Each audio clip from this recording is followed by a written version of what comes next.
Morning guys, Moorhuhn here. Today I just want to make a quick video about upcoming resurrection changes. And for that, just like a very quick overview of what is happening and my thoughts about these changes. So first of all, the background is, well, overall it means death is kind of meaningless currently, and the meta focuses on full split, which very few people like. Some really do, but I personally don't. And this will be a hard cut for, well, splitting, because we are getting lives. When we spawn, we have one clone. These clones represent lives.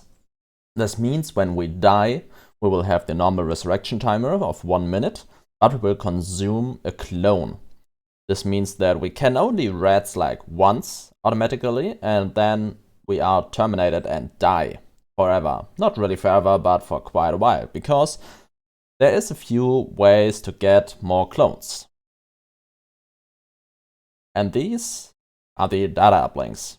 When you are uploading data in a full team of 3 people, you will gain a clone for everybody at 250 data. This will also respawn people that currently are on the respawn timer immediately without using the clone, and giving them one. So when they die with a clone, they will use this clone up and then be at the resurrection. And then you upload enough data, they will respawn and not use and will be given the clone. This is a little bit confusing if we have 2 or 1 clone after that, but I'm pretty sure it's 1.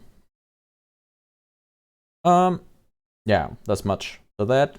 Very short overview.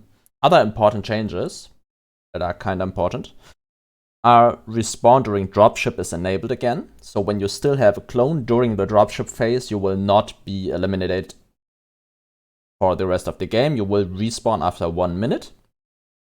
The respawn now is located closer to your teammates.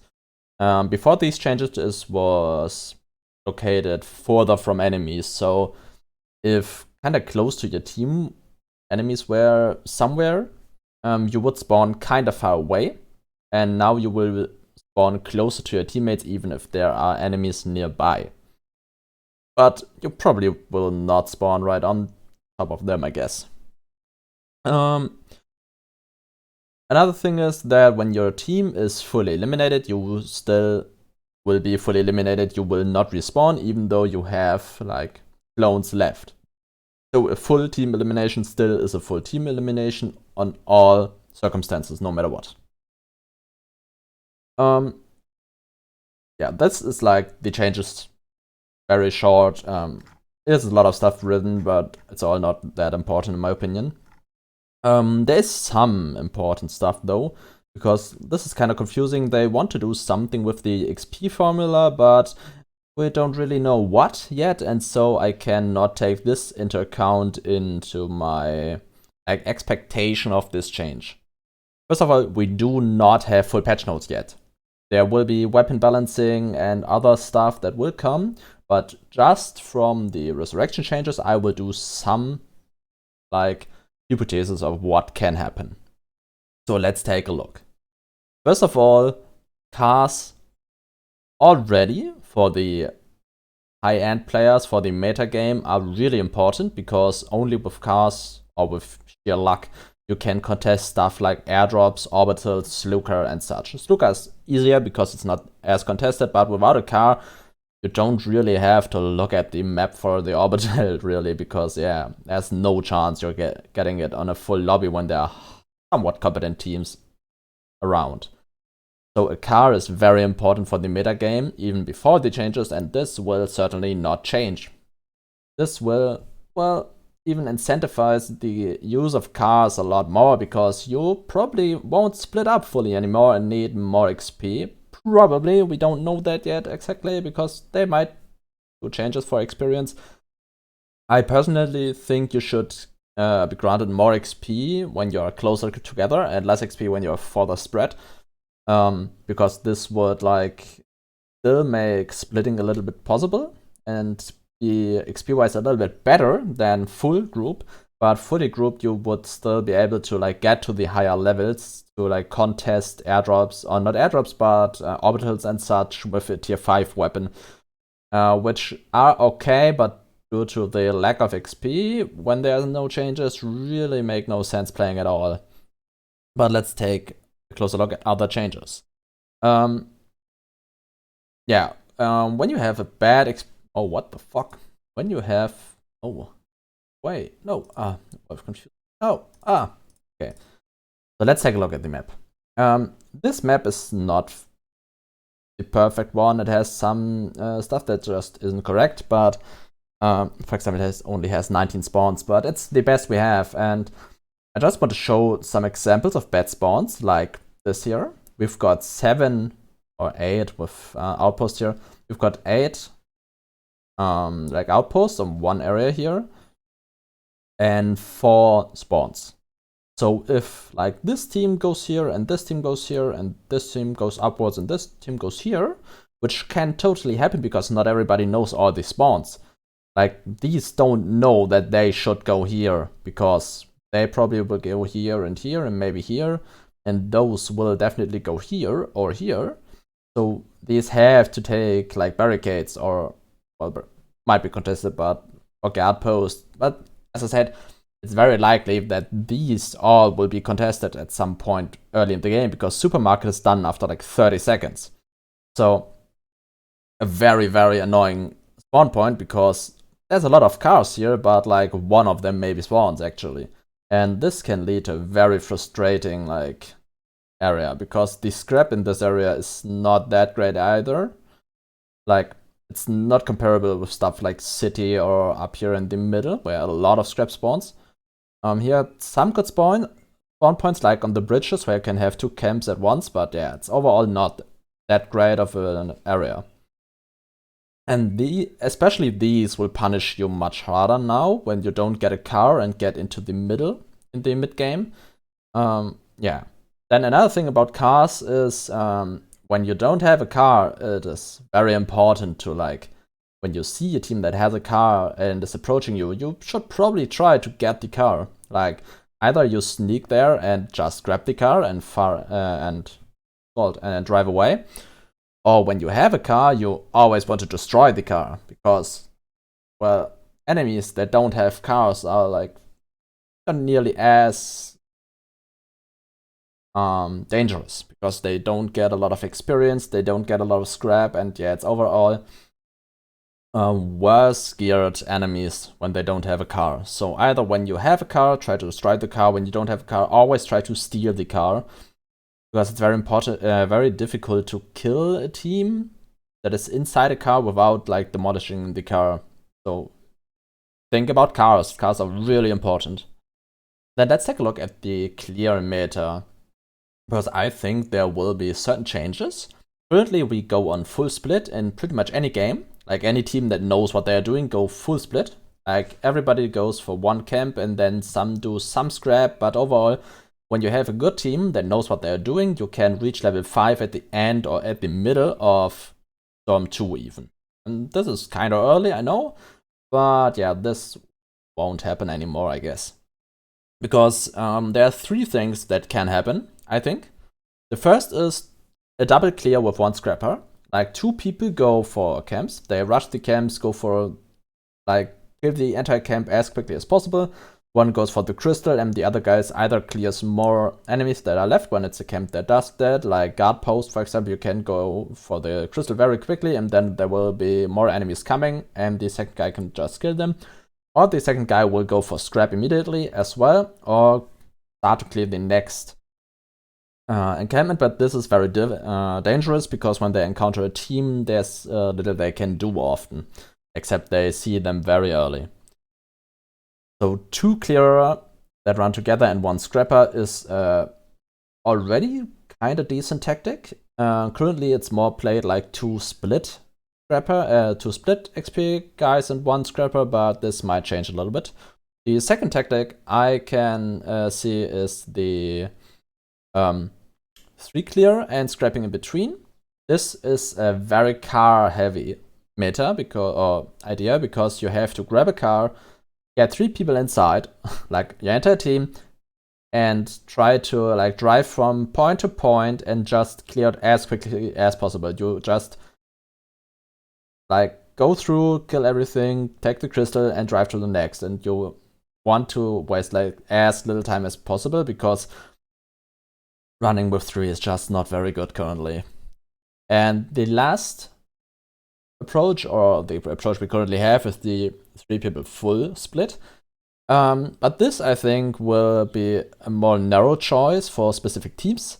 Like for stuff like a Kelly or a Cruz, who are very evasive, can do this, because when they're enemies, they blink away and go invisible, run as fast as they can, and like just get away. Or they can rush the crystal in between teams and then just vanish.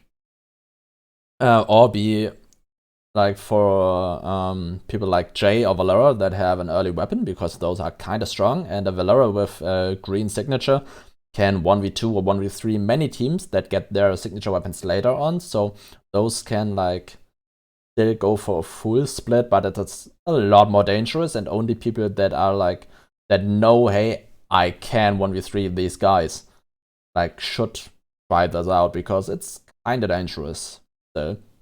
Or they just go like, we go full scrap and take the 1 death. They know they are fast enough to get enough data to get another clone, or just know we play on like full team elimination. We want to kill all enemies, so we just go in and go for level 5 as quickly as possible, or 4, whatever you want. And yeah, overall, my biggest fear here is that without further experience or weapon changes, the legendaries will drop in value even more, because they already are kind of problematic. Because I play a lot of legendary, especially on Letty, and it doesn't happen too rarely that we are like, oh my god, when are we reaching level 5 so our fucking Letty has a weapon? Because yeah, it's kind of annoying, I know.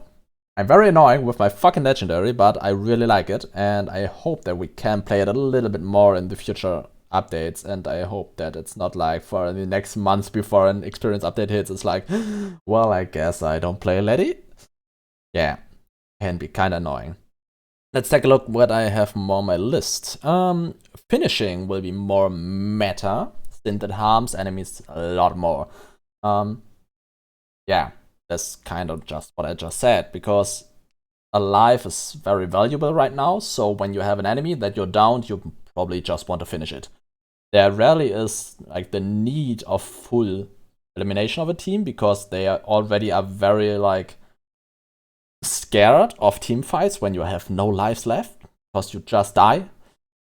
And yeah, so another thing here is that when you finish a single or multiple enemies in mid-game, it might be a reasonable strategy to camp the resurrection points, the data uplinks. And I'm not sure if I like this, because I don't know, I'm not a big fan of like camping such spots, because yeah, it doesn't really give much to you, but you still have like the feeling, oh yeah, I'm going to eliminate that team. You're putting yourself at a disadvantage here, just saying, because you're like doing your scrap or your XP curve and don't really gain anything while camping, but yeah, it's still a valid strategy to like eliminate teams. So yeah, just saying, I don't really like this.